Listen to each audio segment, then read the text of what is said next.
Votre grand journal du soir sur Europe 1 avec Nathalie Lévy. Et c'est l'heure, Nathalie, de l'interview politique. Vous recevez la députée européenne En Marche, Nathalie Loiseau.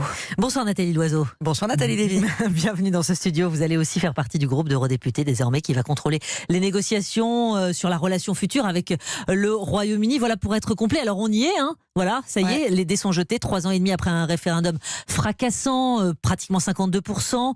Les Britanniques quittent l'Union européenne.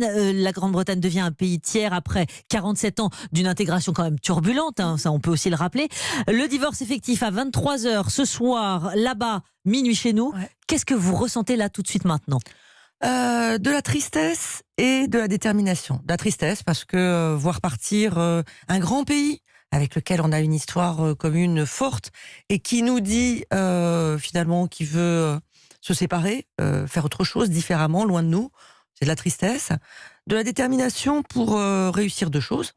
D'abord, convaincre les Européens que le projet européen vaut la peine. Ne pas avoir un nouveau quelque chose XIT un jour.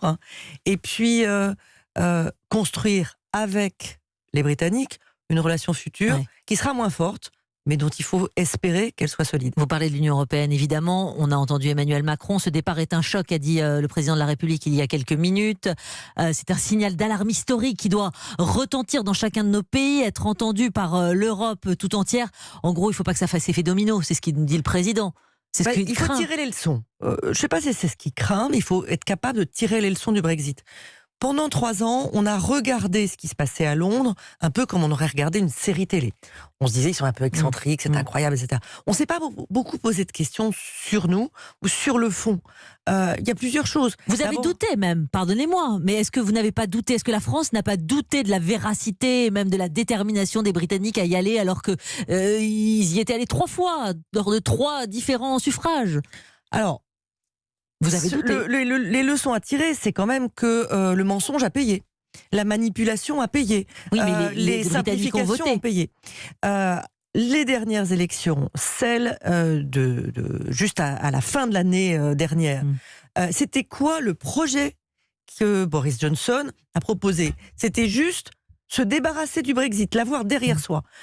Je ne sais pas si les Britanniques savent vers où ils vont.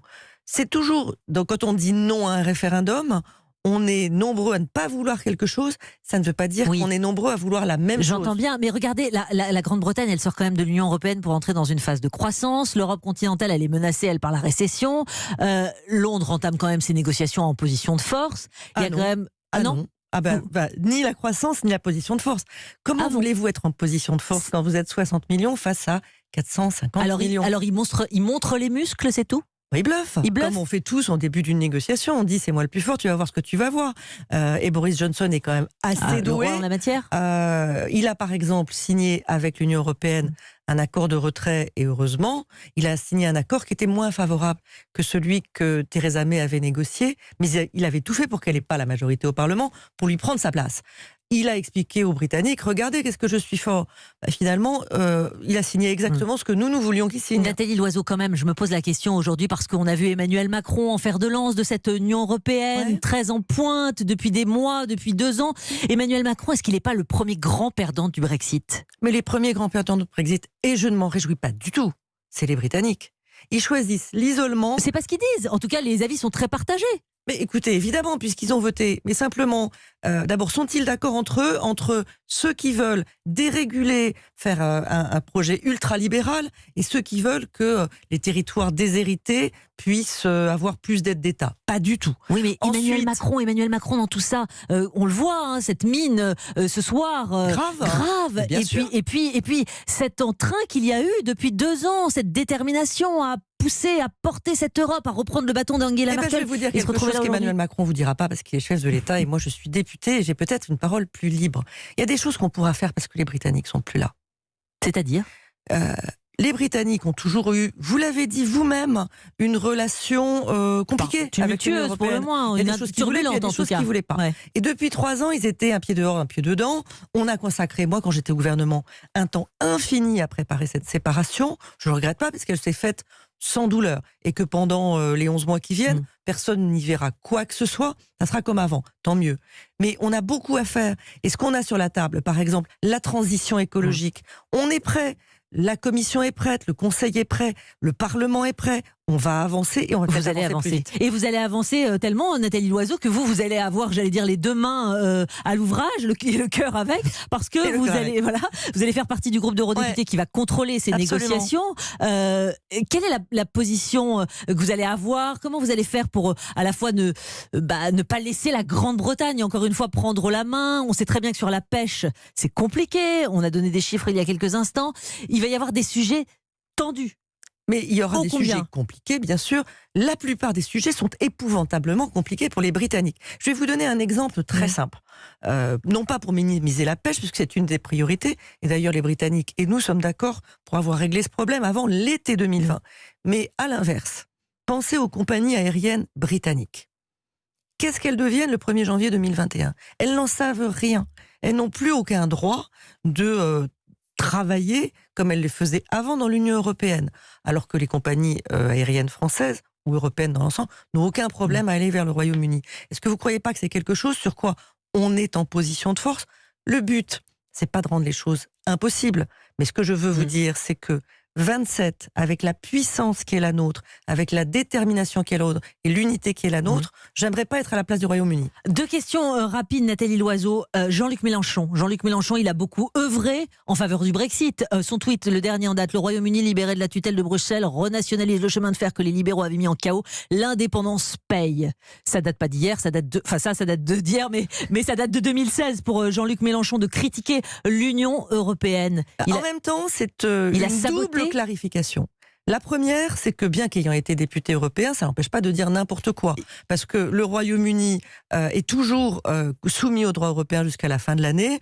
Il ne nationalise pas tous les chemins de fer, de même qu'il ne les avait pas tous privatisés. En tout cas, il était libre de faire ce qu'il voulait, et il l'est aujourd'hui. Donc, première erreur.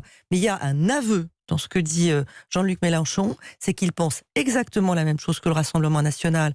Et il connaît parfaitement cette institution, il est député européen. Donc écoutez, en tout cas, il était payé par l'Union européenne, mais là, il dit deux énormes bêtises en une seule phrase. Donc on se demande ce qu'il faisait. Mais simplement, les uns et les autres, et ils ont dit tout le contraire pendant la campagne des européennes, leur rêve, c'est de sortir de l'Union européenne. Ils l'ont caché, les masques tombent ce soir. Les masques tombent ce soir, c'est ce que vous nous dites. Édouard Philippe, quand même, regardons ce qui se passe là maintenant, alors quasiment nous parlons. Il se lance dans cette campagne des municipales au Havre en tête de liste. Allons-y, en tête de liste. Il avait la possibilité de ne pas y aller en tête, mais quand même. Pourquoi cette candidature, Nathalie Loiseau ? Parce que c'est quelqu'un qui croit à sa ville, c'est quelqu'un qui est ancré dans un territoire. Moi, je pense que les politiques doivent être ancrés et doivent avoir le courage de se confronter au scrutin régulièrement. D'accord, mais c'est pas Emmanuel Macron qui expliquait au début vouloir des ministres concentrés sur leurs tâches. La tête de liste, ça veut dire quoi ? Il peut faire campagne et porter la réforme chaotique des retraites ? Vous avez l'impression que Édouard Philippe est quelqu'un qui a peigné à la girafe ces dernières semaines, que c'est quelqu'un qui n'a pas fait grand-chose. Il est à fond, il adore sa ville, c'est tout à son honneur. Il se met devant les électeurs, c'est courageux. D'accord. Et s'il perd ? Et il le décide à la dernière minute. Moi, je ne pense pas une seule seconde qu'il va perdre. Je pense qu'il va gagner. D'accord, mais quand même. S'il perd, parce que pardon, mais au Havre, c'est pas gagné. Il y a un bastion d'ouvriers incroyable, la CGT, ils sont vent debout contre la réforme des retraites. Si ça passe pas pour Édouard Philippe, qu'est-ce qui se passe ? La CGT, elle va en poupe ? Non, mais alors, qu'est-ce qui se passe ? Oui, mais enfin, la réforme des retraites non plus. Qu'est-ce qui se passe si ça passe pas pour Édouard Philippe ? La réforme des retraites non plus. La CFDT est en train d'y travailler avec le gouvernement, ça avance. Vous me répondez pas, Nathalie Loiseau. Qu'est-ce qui se passe pour Édouard Philippe si ça passe pas ? Mais ça passera. J'ai aucun doute là-dessus. C'est une forme de mini-référendum. Il a besoin de voir si on a encore confiance en lui. Mais pas du tout. Il aime sa ville, il y est attaché, il veut le montrer. Et puis il sera pas Premier ministre pour l'éternité. C'est normal. Ce qui fait normal et courageux en même temps. Ah, il se prépare pour l'avenir alors, c'est ce que vous me dites ? Mais il a toujours dit, et on le sait tous, quand on est au gouvernement, j'y étais, c'est pas, on fait pas carrière au gouvernement pour 30 ans. Bon. Merci beaucoup Nathalie Loiseau. Les municipales, c'est du 15 au 22 mars. Le Brexit, ça y est, c'est pour 23h, minuit, en tout cas heure française. Merci beaucoup Nathalie Loiseau.